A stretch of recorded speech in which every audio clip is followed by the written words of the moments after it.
Allô Lucie. What's up? Oh bah écoute, moi je nage en plein bonheur. Hein. Au fait, tu connais la dernière? C'est vrai que ça fait un bail qu'on s'est pas parlé. Ouais, ça m'a fait super plaisir. Tout le monde a été tellement bienveillant avec moi. Bah, j'ai posé plein de questions à mes amis, je leur ai demandé ce qu'ils pensaient de Sacha.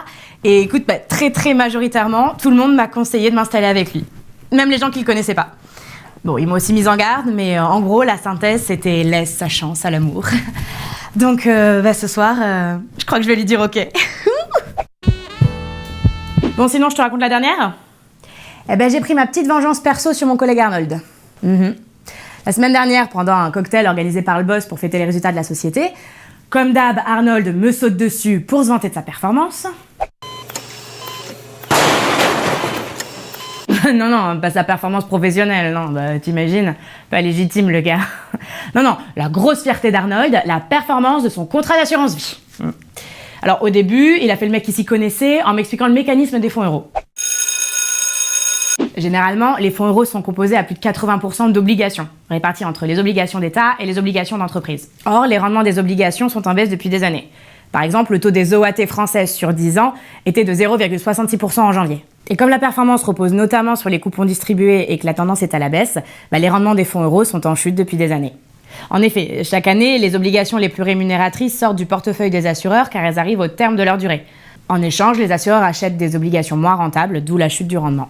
Et si demain le taux des OAT remonte, il faudra attendre un certain temps avant que ça impacte de manière significative le rendement des fonds euros, du fait du montant des encours gérés. Le boss nous a rejoint à ce moment-là et a précisé que non, c'était pas la fin des fonds euros car ils présentent des avantages. La garantie en capital et l'effet cliqué qui garantit les plus-values acquises chaque année. En plus, il existe de nouvelles générations de contrats.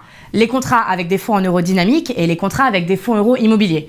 Ils ont les mêmes avantages que les fonds traditionnels, mais ils ont un mode de gestion différent. Les fonds en euros dynamiques ont la particularité d'investir partiellement sur les marchés financiers. Il y a différentes approches de gestion et Sacha a choisi celle innovante de Target+. Tu te rappelles, il a eu une performance de 4,05 net en 2017.